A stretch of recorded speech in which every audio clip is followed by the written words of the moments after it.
Hi guys! For today's video nga, gagawa nga ako ng pork langganisa. Ang gamit ko nga pala ay yung pork shoulder. Napakadali lang din naman gumawa nito at iilang ingredients lang naman yung kakailanganin. Bale, ayan nga at nilagay ko na nga din dito sa may food chopper. Okay na itong pork. Ilalagay ko lang dito.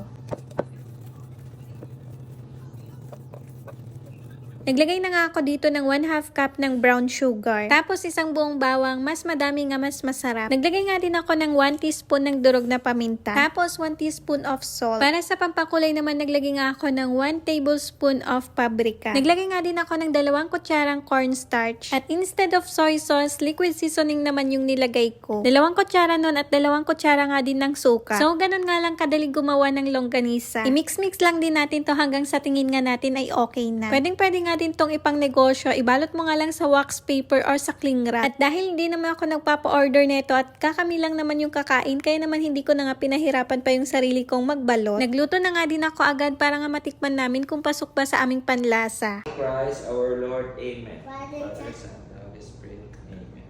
Yay! I'll give you na lang. Banana. Banana? Yes. Banana.